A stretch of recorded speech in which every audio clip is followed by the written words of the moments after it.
근데 민주당은 지금 고민이 너무 깊어요. 지금. 왜 그래요? 그러니까 지난 한 두 달 전까지만 해도 이재명 대표의 입장이 네. 자고 일어나면 병리평, 다음 날이 지나가면 연동형, 진짜 너무 고민이 많았어요. 아, 그래요? 네, 그랬는데 네. 사실은 당 지도부 내에서는 이제 거의 병리평으로 왔다. 네. 하나씩 가벼운 정치 토크쇼 장르만 여의도 1월 31일 1월의 마지막 날 수요일 순서 시작하겠습니다. 반갑습니다. 정프로입니다. 어제와 그제 조원진, 윤희숙 두 출연자분 나오셨었죠. 큰 깨달음을 얻었습니다. 안 된다는 거, 여러분의 뜻을 거슬러서는 안 된다는 걸 다시 한번 저희가 깨달았습니다. 앞으로 이 두 사람은 저희 방송 출연을 안 시키도록 하겠습니다. 아니 언제는 모두가 자유롭게 편안하게 출연할 수 안 돼, 있게 안 돼. 안 돼요? 저는 그냥 알겠어. 여러분의 아바타라고 생각해 주시면 되겠습니다. 민심이 천심이다. 그래서 여러분의 방송 업무 개입 얼마든지 저희는 괜찮습니다. 방무 개입 괜찮고요. 방무 개입. 예, 그리고 앞으로 여러분이 원하시는 게스트를 원하시는 날짜에 꽂을 수 있는 전략 출연도 가능하고요. 네, 그리고 어떤 사람이 나오는데 이 사람 좀 없애버리고 싶다. 자객 출연 역시 여러분이 원하신다면 다 하겠습니다. 저는 여러분의 아바타입니다. 대신 많이만 좀 봐주시면 감사하겠습니다. 자, 오늘은 김 과장 시간이 잠시 후에 예약이 돼 있고요. 먼저 어떤 뉴스들이 있었는지 그리고 법조인의 시각으로 보는 또 중요한 뉴스들도 한번 정리해보는 시간 먼저 갖도록 하겠습니다. 최윤경 기자 함께 하시고요. 어서 오십시오. 안녕하십니까. 네, 반갑습니다. 그리고 이언 변호사죠. 여러분 뭐 전청조 얘기가 많이 나오고 있는데요. 예, 정식으로 변호사 자격증이 있는 이언 변호사입니다. 어서 오십시오. 예, 안녕하십니까. 네, 이현 반갑습니다. 예, 어떻게 요즘 잘 살고 계신 거죠? 지금 거의 뭐 저를 왜 섭외한 거예요? 뭘? 이때 시작부터 물어뜯고 시작하는. 아니 전청조 안 닮았으면 안 불렀어요. 재밌잖아. 화면만 봐도 재밌는데. 왜. 그래서 첫 아이템이 전청조였던 거예요. 네, 전청조. 카메라 많이 잡아주십시오. 네. 우리 두 분과 함께 뉴스들 한번 살펴보도록 하겠습니다. 제 이름 기억하고 계시죠? 이언. 예, 이언 변호사입니다. 고정 2달째 하고 있습니다. 근데 그 언자는 무슨 언자예요? 말씀 언자입니다. 이건 되게 본명인 무거운 거죠? 이름이다. 정론직필 언론사에서 올바른 말을 하고 네. 세상에 이로운 말을 하라라는 의미. 근데 변호사가 됐어요. 기자가 되지. 이언 변호사. 비싼 말을 하는 사람이고 우리 싼 말하고 있습니까? 아니 변호사님. 제가 출연료 단가를 계산을 해봤어요 지금 안 지금. 그래도 지금 월급 때문에 힘든데 지금. 싼말 변호사. 싼 말이라니 정말. 노동 분쟁은 저에게. 네. 알겠습니다. 하여튼 다시 우리 정신 차리고 네네네. 빨리 다시. 가겠습니다. 초심으로 가겠습니다. 네. 어떤 뉴스부터 한번 가볼까요? 즐겁게 가려고 했는데 네. 어려운 뉴스가 나왔네요. 첫 번째 뉴스는 이태원 참사 특별법 거부권입니다. 거부권. 네. 네. 9번째인가요 지금? 네, 9번째입니다. 네. 이게 이제 우리가 어제 잠깐 다뤘는데 그때 실시간으로 막 정보 브리핑이 나오는 네네네네. 상황이었고 이제 유가족의 반응까지는 우리가 다 챙기지 못했어요. 네. 그리고 이제 언론에서 기사들이 많이 쏟아지는데 헷갈리시는 부분들이 있을 것 같아서 정리를 좀 해보려고 합니다. 네. 윤석열 대통령이 이 법안에 대해서 제2요구권을 행사를 했고요. 음. 법안이 이제 9일에 국회 본회의를 통과했고 네. 19일에 정부로 이송이 됐으니까 11일 만에 거부권을 행사한 겁니다. 고민의 시간이 한 열흘 정도 열흘 정도, 있었군요. 있었던 것 같습니다. 대통령의 거부권 행사가 말씀하신 대로 9번째가 됐습니다. 일단 먼저 정부가 거부권 행사할 때 했던 말부터 한번 들어보고 네. 시작하겠습니다. 검경의 수사 결과에 어떤 문제가 있는지 명확한 근거도 없이 추가적인 조사를 위한 별도의 특별수사위원회를 설치하는 것이 과연 희생자와 유가족 그리고 우리 국민께 어떤 의미가 있는지 자칫 명분도 실익도 없이 국가 행정력과 재원을 소모하고 국민의 분열과 불신만 심화시킬 우려가 있습니다. 네, 그리고 이제 이에 네. 대한 유가족의 답변도 있습니다. 거부권에 대한. 네, 한번 들어보겠습니다. 정부는 유가족들의 요구를 가장 모욕적인 방법으로 묵살했다. 참담함을 넘어 이루 말할 수 없는 분노를 느낀다. 네. 하여튼 뭐 유가족분들 입장이 또 충분히 그러실 수도 있을 것 같기도 하고요. 네네. 정부에서 얘기하는 걸 보면 뭐 위헌적 요소도 있다 이런 얘기도 좀 있던데 네. 우리가 그냥 무지성으로 어느 쪽이 편 들진 말고 네. 확실하게 어떤 쟁점들이 있고 또 이거 어떻게 봐야 되는지를 우리 최 기자님이 좀 정리 좀 해주실까요? 네, 쟁점을 좀 나눠서 보려고 하는데요. 네. 첫 번째는 특조위 설치의 필요성입니다. 이 필요성부터 이미 양쪽이 이 특별법의 가장 주요한 내용은 네. 특별조사위원회를 설치한다는 것인데 음. 이 필요성을 두고 양쪽이 첨예하게 붙었습니다. 특조위를. 정부, 네. 특조위를 설치할 필요가 있느냐에 대한 건데요. 첫 번째로 이제 정부 입장은 검찰과 경찰 수사 결과에 문제가 있다는 근거는 없다. 이렇게 얘기를 했어요. 반대로 야당에서는 유가족 입장도 비슷한데 수사와 책임자 처벌이 제대로 안 됐다, 되지 않았다 이런 입장인데요. 수사도 잘 안 됐고 책임자도 처벌 못했다. 네. 네. 이 정부 입장을 조금 더 들어가 보면 네. 이 참사 당시에 있었던 서울경찰청장 등 23명에 대한 재판이 이미 진행이 되고 있다. 검경 수사 결과에 문제가 있었다는 명확한 근거는 없지 않느냐. 우리 수사할 만큼 했다. 네. 국정조사도 했다. 그랬는데 새로 특조위를 꾸려서 무엇을 알아내고 싶은 것이냐. 이렇게 얘기를 하는 거예요. 근데 이제 야당은 뭐라고 얘기를 하냐면 사실상 고위직을 포함한 책임자 처벌과 진상 규명은 지금 안 된 상황이다. 네. 이 참사가 벌어진 지 1년 3개월이 지났는데 윤 대통령이 책임을 물어서 경질하거나 스스로 물러난 고위공직자는 없어요. 네, 네, 네, 네. 이상민 행안부 장관 지금까지 행안부 장관 하고 하고 있습니다. 있죠. 네, 오세훈 서울시장은 무혐의 처분 났고요, 두 사람. 네. 윤희근 경찰청장은 소환 조사가 아예 없이 내사로 종결을 했고 아무도 책임을 지려 한 사람이 없다. 그러니까 이제 박희영 용산구청장 이런 사람들만 지금 물고 늘어진 거 아니냐. 네. 사실 컨트롤 타워는 따로 있었는데 그리고 이제 김광호 서울 경찰청장 지금은 전 경찰청장인데 이제 이 사람에 대해서도 지지부진하게 있었거든요. 근데 네. 이제 검찰 수사심의위원회가 이 사람은 기소해야 해라고 판단을 했어요. 그럴 정도로 약간 등 떠밀어가지고 네네네네네. 했다. 기소 권고를 한 나머지 이제 뒤늦게 업무상 과실치사상으로 최근에 검찰이 이제 기소를 했다. 네. 이런 것들을 쭉 돌아봤을 때 유가족 입장에서는 특수본 수사는 꼬리 자르기를 한 수사였고 국정조사를 했는데 자료 제출을 제대로 하지도 않았고 네. 나온 증인들은 거짓 증언만 했기 때문에 정말 책임 소재를 따져보지를 못했다. 네. 이렇게 반박을 하고 있는 계시고. 겁니다. 근데 지금 이제 아마 듣는 분들 중에 소리가 좀 작은 분들이 많은 모양입니다. 네네. 예, 저희가 기술적으로 네. 올릴 수는 없고요. 아, 그럼 우리가 제가 크게 말을 목소리를 하겠습니다. 크게 말하고 네네네. 그다음에 여러분도 볼륨을 좀 키워주셔서 서로 좀 합의를 좀 해나갔으면 좋겠습니다. 네. 이거 언제까지 이런 식으로 합의를 해야 될지 시청자들께 깊이 죄송하다는 말씀 드리겠습니다. 네, 소리 네. 저희도 크게 하겠습니다. 네. 여러분도 볼륨 높여주시고요. 톤도 높이고 목소리도 키우겠습니다. 네. 두 번째는 특조위 구성입니다. 네, 특조위는 11명인데 여당 추천 4명, 야당 추천 4명, 그리고 국회의장이 관련 단체와 협의해서 3명, 네. 총 11명으로 구성하게 돼 있어요. 근데 정부 여당은 이 뒤에 3명의 문제 제기를 하는 겁니다. 이게 사실상 유가족 단체 몫이 아니냐 네. 이렇게 주장을 하는 거예요. 그러면 7대 4잖아. 네. 이건 편파적이야 이렇게 얘기를 하고 있어요. 음, 근데 이제 야당은 뭐라고 얘기하냐면 네. 원래 특별법을 냈을 때는 유가족 단체 추천 몫이 아예 있었는데 네. 이걸 하도 니네가 반대해서 우리가 의장 추천으로 넘긴 거다 이거는. 그 의장은 당이 특별히 없으니까 네. 관련 단체들이랑 합의해서 하자고 한 건데 유가족 추천을 왜 자꾸 야당 몫으로 생각하냐 니네는 이렇게 붙었어요. 아니 근데 특조위라는 거는 그냥 예를 들면 사건이 어떻게 일어났는지 네. 조사하고 그다음에 책임자 처벌이 잘 됐는지를 조사하는 데잖아요. 그렇죠. 거기에는 뭐 해당 전문가분들이 가시면 되는 거 아니에요? 저도 여당 그렇게 야당이 그게 생각합니다. 되게 중요한 건가요? 저는 뭐 중요하지 않다고 생각해요. 네. 근데 이제 이게 네. 쟁점이 돼버렸다는 게 이게 반대하는 아주 주요한 이유가 됐었어요. 여당 네. 입장에서는. 그러니까 이걸 갖고 부딪혔다는 게 하나 있었고 판단은 이제 시청자들이 하시면 될 것 같고 네. 세 번째는 특조위의 권한 문제예요. 네. 이게 지금 계속해서 뭐 위헌적이다, 초헌법적이다라고 얘기가 나오면서 특조위가 정부가 무엇까지 할 수 있느냐? 네, 반대를 했던 것인데 과연 특조위는 어디까지 할 수 있는 것이냐. 네.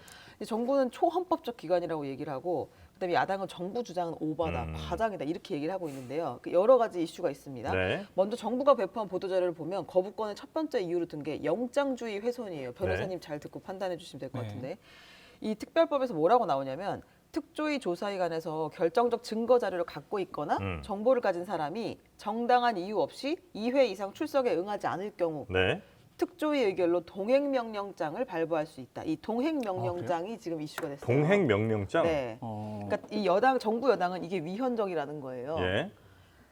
영장주의를 훼손했다라고 주장을 아, 합니다. 야당의 반박은 뭐냐? 음. 이 동행명령은 강제 처분이 아니다. 동행명령이 불응할 경우에 3천만 원 이하의 과태료만 부과를 한다. 인신구속을 하는 게 아니다. 라는 거 하나랑 이 동행명령이 이 법에 처음 등장한 게 아니다. 네. 앞에서 세월호 특별법에도 요걸 똑같이 적용을 했었고 사회적 참사 특별법에도 등장을 했었다. 이렇게 주장을 해요. 물론 이제 그때도 그 당시 새누리당은 네. 동행명령이 영장주의 위배라는 주장을 똑같이 하긴 했었습니다. 어떻습니까? 이게 동행명령이라는 게 그러니까 사람의 인신은 어쨌든 이제 강제로 어디론가 데려간다거나 뭐 이렇게 하는 게 동행명령일 거 아니에요? 네, 오세요. 데리고 갑시다. 일로 네. 조사하러. 근데 이게 사실은 법정 입장에서 보면은 당연히 제기할 수 있는 의문이긴 해요. 그것은 뭐 당을 떠나서 네. 그냥 법의 입장에서 보면 현대 법의 시초가 마그나카라타잖아요. 그러니까 국가가 시민을 함부로 어디 데려가지 말라. 이거 되게 기본적인 애초에 법이 만들어진 최초의 이유거든요. 그 이제 영장에 의해서만 가능하다는 거죠. 그렇죠. 그것은 국민의 대표가 만든 법에 의해서 그리고 국민이 이제 독립적인 행정부와 독립적인 사법부의 법원의 결정에 의해서 그 법관의 양심에 따라 판단되어야 되는 것이지 어떤 그 외의 조직이 그 외의 법률에 의해서 국민의 인신을 구속할 수 없다. 어디 데려갈 수 없다. 이거거든요. 동행명령이라고 하면 사실은 일종의 구인영장 역할을 지금 하는 걸로 보여요. 네. 근데 제가 지금 알고 싶은 것은 이 사실은 강제력의 문제거든요. 네. 안 갔을 때 네. 조사위 특조위가 오라고 했는데 안 가요. 네. 그러면은 3천만 원 과태료까지만 하고 끝입니까? 아니면은 강제로 데려올 수가 있습니까? 강제 구인권은 없습니다. 강제 구인권 네. 없다. 네. 그럼 살짝 애매한 문제긴 해요. 아예 강제 구인이면 그거는 사실 어떤 위헌적 요소가 있는 법학자한테 건데. 물어봐도 위헌이라고 할 거예요. 네. 근데 3천만 원이면 적은 금액도 아니잖아요. 그렇죠. 사실은 어떤 심리적인 강제력을 행사하는 것은 아니냐라는 솔직히 위헌적 요소는 분명히 있다.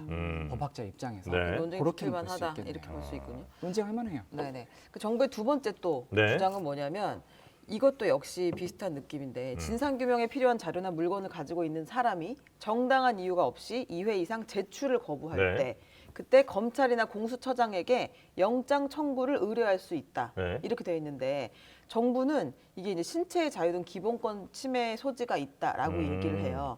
반면에 이제 야당은 뭐라고 말하냐면 네. 검찰이나 공수처에 영장 청구를 의뢰하는 거지 실제 아. 영장은 검찰이 하는 그러니까 압수수색 영장의 경우를 말하는 겁니다. 네네네. 검찰이 청구하고 법원이 발부하는 것이라 절차 자체에는 문제가 없다. 의뢰만 하는 것이다. 네. 이게 왜 위헌적이냐? 이렇게 반박을 하고 있습니다. 이거 일종의 지금 영장의 구조가 어떻게 되냐면 네. 경찰이 일단 영장을 직접 청구할 수 없고 네. 검사에게 영장을 청구해달라 신청할 수 있는 신청하죠. 권한이 네네. 있거든요. 근데 일부 수사기관의 경우에 이런 신청권을 대행하는 경우가 있기 때문에 특조위가 어떤 수사의 업무를 하고 있는 기관이라면은 신청을 하는 정도는 뭐 대단히 위헌적 소지가 있는 것은 아니지 않나라는 생각은 들어요. 또 네. 이거는 어떤 법의 기본은 인적 강제 처분. 사람에게 어떤 강제력을 행사하는 걸 엄격하게 규제하는 것이거든요. 근데 이 압수수색은 물적 강제 처분이잖아요. 네네네. 어떤 물건에 대해서 하는 강제 처분은 어떤 헌법적으로 규제 어떤 필요성이 조금 약화돼 있습니다. 그래서 이 부분은 위헌 소지가 좀 적다. 적다 느낌. 이걸로 이제 쟁점이 됐고 네. 세 번째는 형사 재판이 진행 중이거나 확정된 사건, 불송치 또는 수사 중지된 사건의 수사 기록을 열람할 수 있도록 했는데 그게 독소 조항이다라는 주장이에요. 왜 그렇죠?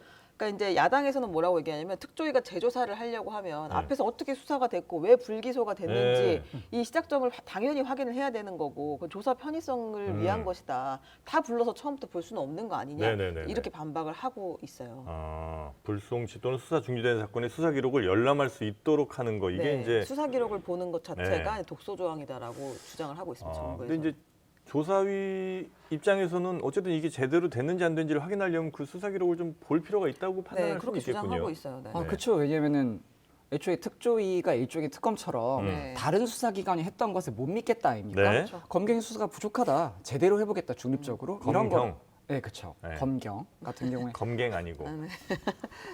까먹었잖아요. 네. 흐름 미안합니다. 끊지 마요. 미안합니다.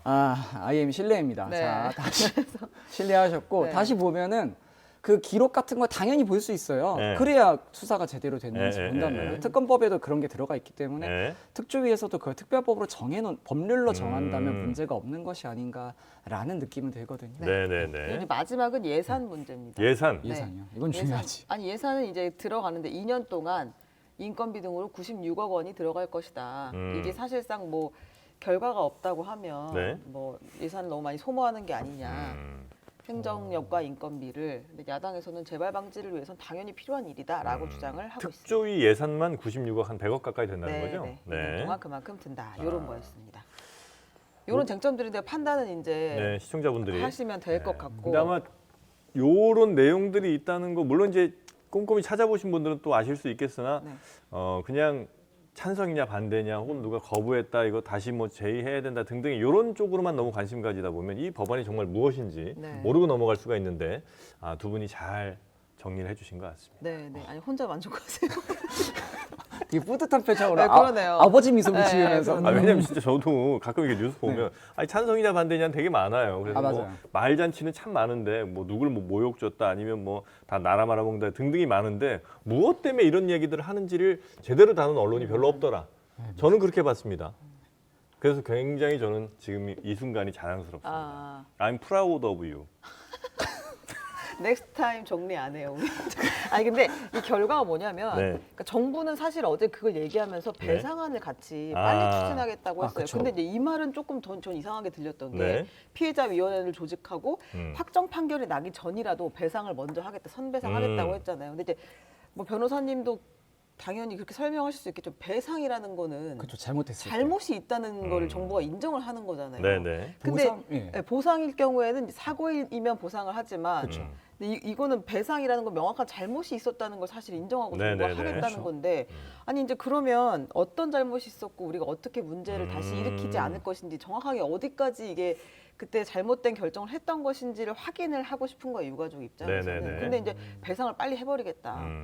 판결 안 나도 배상을 하겠다. 이러니까 굉장히 모욕적으로 느낀 겁니다. 네네네네. 뭐 이제 거부권 행사를 하려고 하니까 이제 배상안을 갑자기 들고 나온 거 아니냐. 별로 원하지 않는다. 네. 논의할 생각 없다냐. 이렇게 유가족은 입장을 얘기했고요. 배상 같은 경우는 그 배상의 근거 같은 것도 그러면 불법적인 행동 이런 거에 따라서 그게 책정되기도 하고 뭐 이렇게 되나요? 그래서 배상법을 또 따로 만듭니다. 이런 사건의 경우에는. 네. 근데 이제 그러려면 결론이 나고 나서 그거에 근거해서 배상을 하는데 그리고 피해 정도에 따라서 또 배상이 달라지니까. 근데 일단 선배상을 하겠다고 하니 그거에 대한 유가족들의 입장은 매우 모욕적이다 이렇게 나왔어요. 네. 근데 이제 이거의 포인트는 뭐냐? 몇 가지가 있는데 대통령이 등장하지 않았습니다. 대통령이요? 네. 거부권을 행사할 때 대통령실의 입장이 항상 나오잖아요. 나오죠. 이게 네. 왜 내가 거부권을 행사할 수밖에 없는지. 이건 의회에 대한 아주 강한 사실 반대이기 때문에 왜 그런지 이유를 대통령이 늘 얘기를 해왔고 그게 예의이기도 하죠. 네. 근데 대통령이 등장하지 않고 어제 한덕수 국무총리가 이걸 다 대신했어요. 왜 제의혹을 하는지에 대해서. 네. 그 이유도 국무총리가 했고 배상안에 대한 등 이제 정부의 앞으로 조처에 대해서 방기성 국무조정실장이 쭉 네네네. 얘기를 했거든요. 그러니까 대통령은 사라졌습니다 여기서. 아, 이거는 대통령도 사실은 이 거부권이 얼마나 정치적 부담이 되는지에 대한 고민이 있었다는 있다. 거예요. 네. 부담스럽다는 얘기죠. 네. 그리고 이제 그 이태원 참사가 지금 1년 3개월 됐는데 네네네. 포인트는 책임자 주무부처 장관이었던 이상민 행안부 장관이 아직도 장관을 하고 있어요. 보통은 이렇게 네. 아무 일이 없어도 장관 이렇게 길게 하는 일은 한 많지 2년 지금 않죠. 하고 있죠? 네. 네. 아직도 하고 있다. 그리고 이제 뭐 번외편으로 그 잼버리 사태에 책임이 있었던 여가부 장관도 아직 장관을 하고 있습니다. 여가부 장관 중에 최장수죠 아마. 네, 여성가족부 폐지를 얘기했지만 아직도 장관을 하고 있다는 네. 네, 상황이고.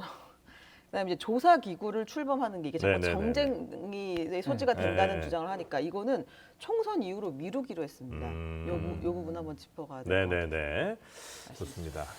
이태원 참사 특별법에 관련된 네네. 뉴스 오늘 굉장히 친절하게 정리해 주셨고요. 네네. 다음 뉴스 또 뭐 있습니까? 네, 다음 뉴스는 이재명 대표 신년 기자회견입니다. 지금 하고 있나요? 네, 지금 하고 있습니다. 네. 11시부터 읽었으니까 거의 다 되지 않았을까 싶어요. 네. 자, 그 준비한 내용이 기자회견문은 내용 다- 좀 나왔나요?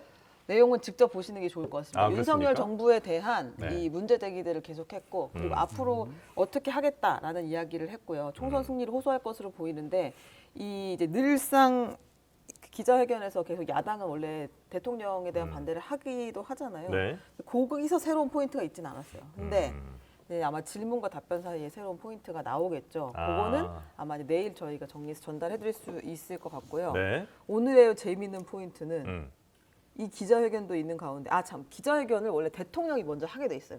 일반적으로 신년 기자회견이라는 게 1월 안에 대부분 정리가 되거든요. 신년이니까. 신년이니까 1월을 넘기진 않습니다. 네. 근데 보통은 초순에서 중순경에 대통령이 하고 하고. 나면 그 이후에 이제 여야 대표들이 기자회견을 아. 하고 그다음에 관에서는 이제 장관이나 부처 각종 시장 그 지자체장들이 네네네. 그 뒤로 쭉쭉쭉 이제 기자회견을 해서 1월 안에 끝내거든요.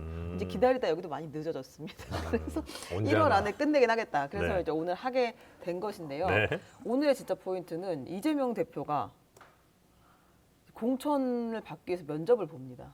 오늘이요? 네네. 오늘요? 네. 당에서 아. 면접을 봅니다. 공천자, 그러니까 신청하는 사람들은 다 면접을 기본적으로 봐야 되는 거죠? 네. 다 이재명 대표가 직접 아. 면접을 이게 아니, 헷갈리게 말했네요, 제가. 저 깜짝 뭐냐면 놀라서. 민주당의 공천 심사가 한창 진행 아. 중이에요, 지금. 네. 이 설 전에 민주당은 일부 지역구에서는 이미 그 후보자를 확정해서 공개를 하겠다. 한꺼번에 다 할 수는 없다. 네. 그렇지만 우리가 이제 그 분쟁이 없는 지역에서는 후보자 확정해서 빠르게 이제 선거운동 할 수 있게 하겠다. 그러면서 민주당 공천관리위원회가 뭐 하냐면 이 출마 예비 후보자들을 면접을 보는 거예요. 불러다가 놓고 이제 앞으로 5일 동안 보는데 한 200명 될 겁니다. 네. 근데 이제 200명 이상 되겠죠. 근데 이분들이 같은 지역구에 출마하는 사람을 모아놓고 면접을 보는 거예요. 시간은 7분 정도씩 배정이 돼 있습니다. 예를 네. 들면 여기 서울 마포을이라고 하면 네. 마포을에 7분. 그럼 여기 이제 면접 보고 싶은 사람 다 오는 거예요. 7분 안에 그거 볼 수 있나요? 쉽지는 않습니다. 어. 근데 그렇다고 이 사람도 1시간씩 면접 본다 그러면 내년까지 면접 받을 수도 있습니다. 그래서 이제 타이트하게 가는데 30초 자기소개를 해요. 아, 그게 정해져 있군요. 네, 있어요. 그러니까 뭐 4명이 들어간다 만약에 마포울에 4명 출마한다. 예비후보 등록을 했다. 그러면 자기소개 30초씩 30초를 해요? 이제 2분이 갑니다. 아. 30초 안에 또 탁 끊는 게 아니기 때문에 네. 조금 더 지나갈 수 있겠죠. 성남시장도 했었고요. 경기지사도 했던 네. 개항을 바로, 출마자 민주당 이재명입니다. 당대표인 제가 바로 그 이재명입니다. 이렇게 이렇게 소개를 이제 하겠죠. 소개한다고. 30초 예. 동안. 이제 그러고 나면 물어보는 거예요. 왜 의원이 하고 싶으세요? 이 지역의 현안이 뭐라고 생각하세요? 어떻게 하면 이길 수 있을 것 같으세요? 혹시 이런 문제가 있었는데 자기가 자격이 있다고 보세요? 이런 이렇게 것들을 이제 이재명 물어보는 대표한테 물어본다는 거죠? 그렇습니다. 아, 그러면 이재명 대표는 거기다가 이제 대답을 해줘야 되고요. 네, 대답을 잘 이게 해요. 공개됩니까? 아, 비공개입니다. 아 비공개입니까? 대신 이제 자기들끼리는 알 수 있겠죠. 면접자들끼리는 서로 네네네네. 참여자와 그다음 면접관들끼리는 알 수 있을 거예요. 네. 근데 이재명 대표도 계양을의 이제 예비 후보인 박형우 전 계양구청장이랑 박성민 전 인천시의원 등과 함께 네. 면접을 본답니다. 아, 지금 나한테 물어보는 거예요. 뭔지 이렇게. 몰라서 물어보는. 근데 이제 당에서는 네. 이재명 대표도 단수 공천이 아니고 다 이 절차를 거치고 심사를 받아서 네. 경선에 나가는 것이다라는 네. 것을 보여주고 싶었던 것 같아요. 음. 근데 이제 당내의 진짜 관심사는 음. 현역이 도대체 몇 명이 어떻게 교체되는 거냐. 이게 지금 모두의 관심사예요. 네네네네. 왜냐면 현역 의원들이 기본적으로 20%는 물갈이가 됩니다. 그거는 뭐 거의 모든 총선에서 네. 그렇게 갈리게 되는데 지금 이제 이명백 공관위원장이 얘기를 이미 했단 말이에요. 하위 20%는 뭐 재기에 뭐 기회가 거의 없다. 왜냐면 감산을 엄청 많이 합니다. 본인이 받은 점수에서 막 30%씩 깎아버리면 네네네. 이런 치열한 전쟁에서는 쉽지 않습니다. 네. 그러니까 하위 20%라고 하면은 이미 컷오프인데 31명. 지금 음. 그것만 지금 관심사예요, 지금. 아, 그래요. 그렇겠죠. 왜냐면 거기가 누가 비느냐에 따라서 향후 구도도 달라지기 아, 때문에 빨리 해야 되겠네. 원내외 관심사인데 이거를 정해놓고는 지금 발표를 계속 안 하고 있습니다. 아, 그래요. 아, 정해져 있어요. 이미 네, 그거. 네. 이미 그거는 점수는 다 나온 점수가 거죠? 나왔어요. 근데 이 창고에 집어넣고 창고가 아니라 뭐라고 금고에 집어넣고 죄송합니다. 캐비넷에 집어넣고. 네, 집어넣고 그거를 아직도 네. 꺼내지 않고 있다. 그거랑 지금 사실 이재명 대표가 해야 하는 것은 선거제를 확정하는 일입니다. 선거제. 공천 심사를 지금 보고 있을 일이 아니라 아, 선거가 한 70일 남았습니다. 네. 여러분. 설레는 선거 70일 남았는데 아직도 선거제가 확정되지 않았습니다. 국민의힘은 입장이 확실하죠? 네, 이제 국민의힘은 아주 이제 뭐 심플해요. 네. 처음부터 그냥 여기는 그러니까 퇴보 뭐 이런 이야기도 없이 그냥 우리는 병리평을 간다는 걸 아주 일찍 작년에 이미 결정을 해서 병리평 하자라고 얘기를 했고 예전 제도로 가자. 네, 네. 지난번 거 말고. 그렇죠. 1인 2표를 하면서 그냥 정당에 똑같이 투표를 네, 하고 네, 네, 배분을 한다. 한 정당 내에서 비례대표도 다 하고 뭐 지역구도 그렇죠. 다 하는 이런 스타일로 가자. 그렇습니다. 네. 의원 투표 그다음에 정당 투표 하자. 근데 이제 민주당에서 자꾸 이제 갈피를 못 잡고 있으니까 네. 만약에 합의가 안 돼서 연동형으로 돌아간다면 직전 선거가 준 연동형이었기 때문에 합의가 안 되면 바로 직전 걸 따르게 되잖아요. 네네네. 연동형으로 가면 우리는 플랜 B를 준비할 수밖에 없다라고 공표를 했고 플랜 B는 뭐예요? 위성 정당을 만들겠다는 아, 거예요. 지난번처럼. 네, 또? 연동형으로 가면 또 다시 위성 정당 만들겠다. 뭐 조금 요즘 말로는 뭐 이제 자매 정당 등등등 네. 을 만들겠다 해서 왜 이미- 형제가 아닌 거예요? 자매정당. 아, 그럼 형제 정당으로 하겠습니다. 단짝 정당. 네, 형제 자매 정당, 남매 네. 정당. 짝꿍 우리가 정당. 이제 지기지우 정당도 만들겠다 했어요. 그래서 네. 이제 다음 주에 발기인 대회를 연다 이렇게 하면서 이미 네. 여기는 플랜 B도 가동하고 있다고 아. 명확한 입장을 밝혔습니다. 네. 아. 이거에 대한 판단도 역시 국민들이 하시겠죠. 네. 근데 민주당은 지금 고민이 너무 깊어요. 지금. 왜 그래요? 그러니까 지난 한 두 달 전까지만 해도 이재명 대표의 입장이 네. 자고 일어나면 병리평, 다음 날이 지나가면 연동형, 진짜 너무 고민이 많았어요. 아, 그래요? 네, 그랬는데 네. 사실은 당 지도부 내에서는 이제 거의 병리평으로 왔다. 네. 뭐 지도부 간의 합의는 거의 됐다. 그 기저에는 이제 이겨야지. 선거제는 심플해야지. 나눠줄 의석이 어디 있니? 네. 이런 문제 의식이에요. 근데 민주당 내에서도 친명, 비명, 뭐 부친문 많죠. 뭐 할 네. 것 없이 연동형으로 가야 된다는 주장이 80명 이상을 또 한 거예요. 네. 그러니까 이제 부담이 되는 거죠. 당 지도부 입장에서는. 아. 연동형으로 가자는 사람들은 이게 이제 제 야세력을 다 품어야 한다. 그리고 약속을 이미 했기 때문에 이게 진보라고 보는 거죠. 선거 제도에서 이거 그 퇴보하면 안 된다라고 해서 격하게 반대를 하고 다 실명으로 나서 국회에서 기자회견도 하고 막 이랬단 말이에요. 그러니까 당연히 정치적 부담이 있는 겁니다. 아, 우리가 그렇게 추진해 왔던 거고 이게 더 옳은 길이고 이게 미래로 가는 길이라고 얘기를 해놨는데 네. 다시 돌아가자는 건 퇴보하자니 그거는 말도 안 된다. 그리고 국민과의 약속을 지키지도 않은 네, 것이다. 네, 네. 이제 이런 비판이 있고 또 하나는 사실은 당 내 세력보다 이 당 외부 세력이 어마어마하게 이제 이재명 대표를 압박하고 있어요. 지금요? 네. 당 외부 세력이라고 하면 뭐예요? 그러니까 이제 제야 세력들이 있고 아. 그다음에 이제 당 원로들도 있습니다. 이를테면 정세균 네, 총리, 네, 네. 김부겸 전 총리 이런 분들도 있고 네. 그다음에 이제 그 범야권 세력들이 계속해서 요구를 하는 거예요. 소수 정당들이라도 우리가 국회에 진입해야 의미가 있는데 아, 그러려면 민주당이 지금 연동형으로 양당제를 굳히려고 하는 거냐. 아, 계속 이런 압박을 하고 있어요. 그러면서 이제 선거 그 연합 비례 연합이 네네네. 또 따로 출범을 하려고 하고 아, 이런 그래서 만약에 민주당 지금 이재명 대표가 만약에 과거로 회귀한다고 하면 우리 가만 안 있겠다 이런 이제 그런, 목소리들이 예, 있다는 거죠. 목소리들이 있는. 그러면 실제로 이게 지역구 선거에도 영향을 줄 수 있다는 우려도 있는 거죠. 아 그러니까 이제 너무 많이 고민한다. 아, 그래서 뭐 어떻게 이게 시한이 없어요? 언제까지? 있죠. 아니 시한은 제가 네. 봤을 때 선거 전날까지만 돼요. 그러니까 말도 안 돼. 후보 등록과 네. 투표 용지 인쇄 전까지만 되면 사실은 그렇죠. 모든 것이 가능합니다. 아, 그렇기 그래요? 때문에 설 전까지도 계속 고민할 거라는 이야기들이 나와요. 아, 계속 고민해. 네. 계속 진짜 고민하고 고민이 길어진다고 뭐 어려운 시기에 고민을 하긴 해야 되지만 있어. 아니 어쨌든 둘 중에 하나로는 갈 거 아니에요. 네. 뭐 새로운 또 다른 방법을 이건 아닐 거 아니에요. 근데 이건 있습니다. 그 병리평으로 가되 네. 이게 퇴보로 보이지 않게 하는 방식이 또 있다. 권역별 비례대표제를 들고 나온 거예요. 아, 그러니까 서울, 그러니까 수도권, 그다음에 중부, 그다음에 남부 해가지고 네. 이렇게 권역을 자르면 그렇게 되면 거기서 비례대표를 따로 뽑자는 거죠. 근데 네. 이거 소수 정당이 더 반대하고 있어요 지금. 아. 왜냐하면 우리가 전국 단위에서 한 3%를 얻겠다. 예. 그 목표는 해볼만 하지만 네네네. 맞지만 이 뭐 호남 권역, 영남 권역에서 3%, 중부에서 3%, 저 위에서 서울 수도권 3% 이건 더 힘들다는 거예요. 그러니까 이제 이것도 반대를 하고 있는 네네네. 상황이라서 아. 그래서 심지어 이제 민주당 내부에서는 이거 전당원 투표에 붙이자는 주장을 한 최고위원도 있어요. 그러나 그건 쉽지 않아 보이고요. 그래서 뭐 고민이 계속 길어지고 있다. 근데 고민이 고민인 거예요. 지금 제가 보기 이거 빨리 정리를 해야 되는데 너무 고민을 많이 한다. 알겠습니다. 요거에 대해 이제 한동훈 뭐 비대위원장의 비판 목소리가 있었는데 네. 그 역시 오류구 투성이 비판이라 이건 김 과장에서 논의를 하시면 되겠습니다. 알겠습니다. 자, 일단 뉴스.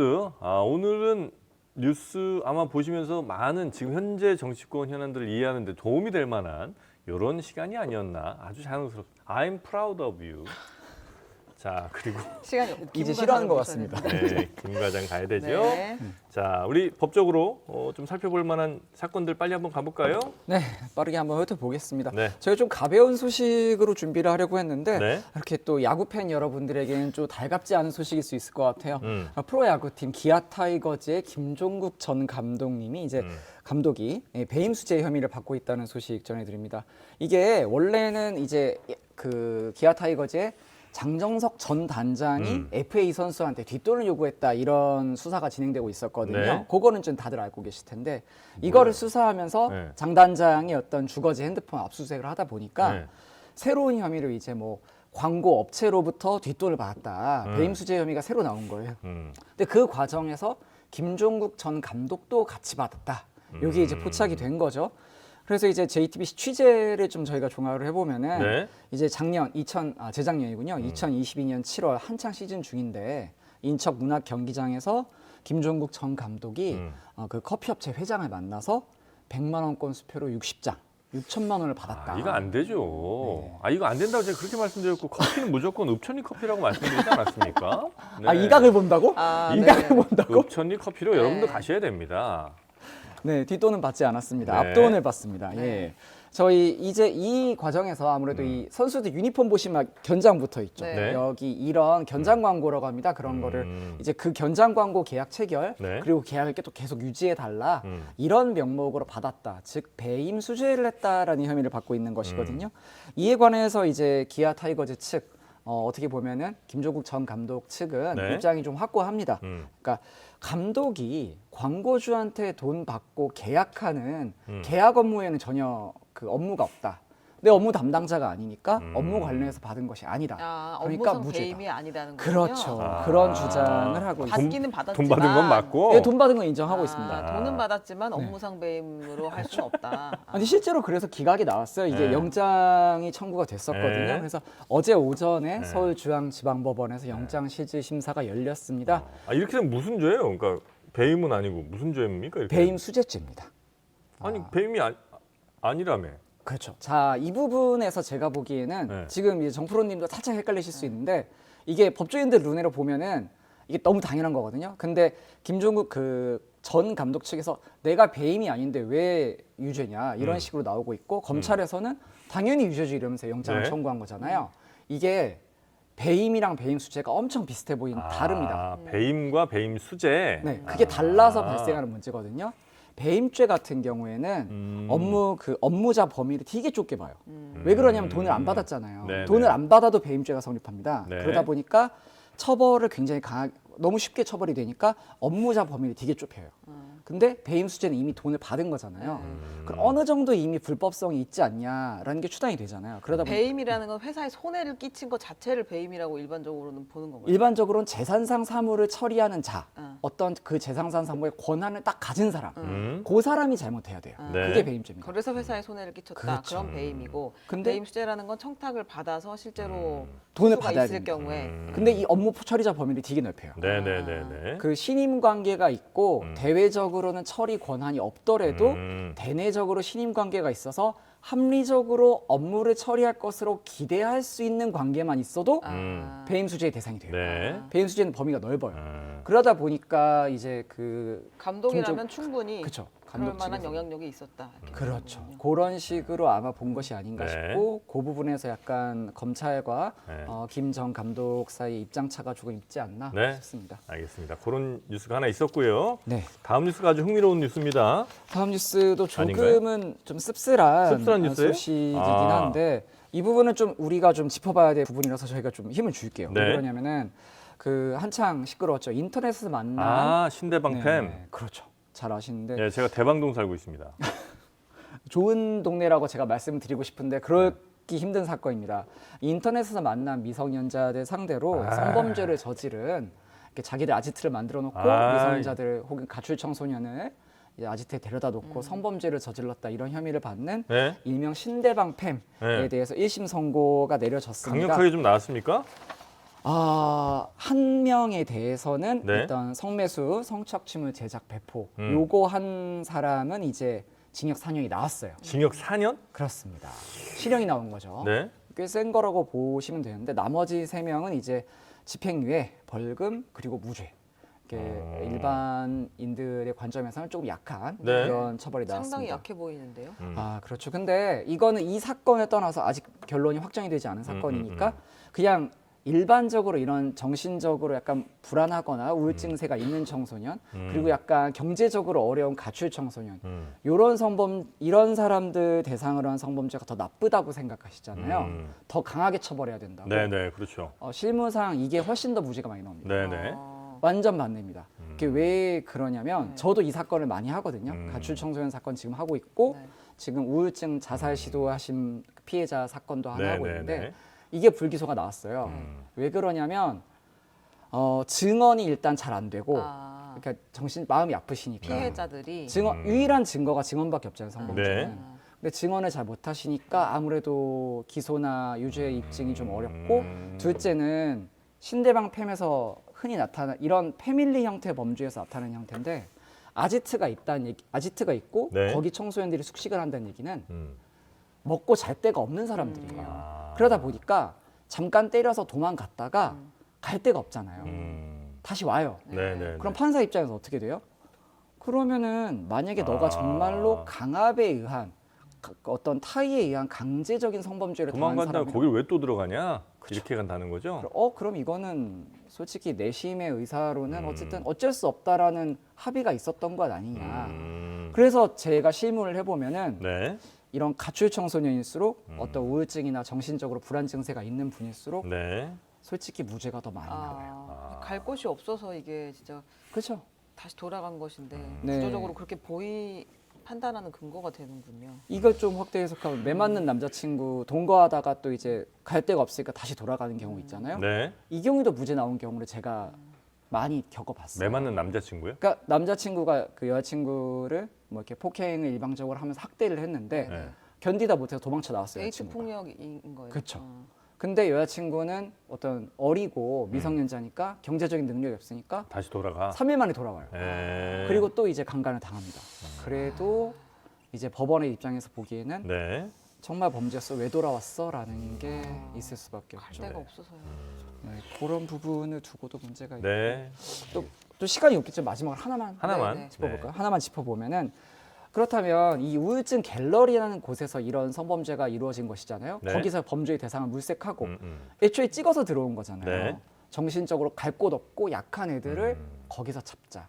그래서 우울증 갤러리가 어떤 범죄의 원상이 아니냐, 범죄 정보가 유통되는 곳이 아니냐, 네. 이거 폐쇄해야 되는 것이 아니냐라는 의견은 굉장히 초당파적으로 있기도 했고 네. 실제로 그런 요청이 있어서 방통 심의가 열렸어요. 이거 네, 네, 폐지하려면 방통위에서 이거 열려야 되거든요. 위원회가 거기서도 결국에는 폐쇄까지는 과하다라고 해서 어떤 주의만 주고 마친 혐의가 그리고 또 폐쇄하면 또 다른 뭐 그렇죠. 다른 네, 곳에 온라인 또 커뮤니티도 얼마든지 네, 만들 수 튀더라고요. 있으니까. 그쵸 네. 막는다고 끝날 일은 아니고 네, 네, 네. 현행법상으로도 정통마법상 성폭력이나 도박 또 구체적인 어떤 자살 등 범죄 혐의가 인정되는 네. 범죄의 방조 이런 게 있어야만 폐쇄를 할 수 있어서 현재로서는 조금 네. 어려운 측면은 있습니다. 알겠습니다. 시청자분들의 방송 업무 개입 제가 얼마든지 환영한다고 했잖아요. 네. 그분들 또 저는 주인으로 모시는 아바타 아니겠습니까? 네. 그분들의 목소리 지금 또 제가 들어봤습니다. 네. 이현 변호사. 네. 다음부터는 정치 뉴스인데 법 관련된 걸 준비하랍니다. 그런 이야기가 있어요? 네. 아. 이제 사회 뉴스 말고 어쨌든 정치에 관심 있는 분들이니까 정치 뉴스 가운데 법적으로 알아볼 만한 것들 그런 거 한번 좀 준비 가능할까요? 네. 제가 열심히 준비해 보겠습니다. 네, 네. 알겠습니다. 민심은 천심, 알겠습니다. 정치와 관련돼서 법까지 네. 제가 잘 한번 해보겠습니다. 네. 받들어 보시겠습니다. 네. 자 이제 타격감이 아주 좋아요. 진짜 네. 때리려고 섭외를 했군요. 자꾸 엎드리지 마세요. 카메라 힘들어요. 위통수 보기가 쉽지가 않아요. 여러분 여기서 맞아 보세요. 네. 뻗는 거예요, 여러분. 제가 네. 엎드리는 게 아니에요. 자, 저희는 그러면 여기서 두 분 보내드리고 김 과장, 김준일, 장성철 두 분과 함께 정치 현안에 대한 아주 뜨거운 매운맛에 양념이 잔뜩 들어간 MSG 토크를 한번 또 해보도록 하겠습니다. 우리 이현 변호사 고생 많으셨고요. 최윤경 기자님 오늘 정말 고맙습니다. 네, 크라우드 오버 해주세요. 네 정말 너무 자랑스럽습니다. 네네네. 네, 내일 또 뵐게요. 네, 감사합니다. 고맙습니다.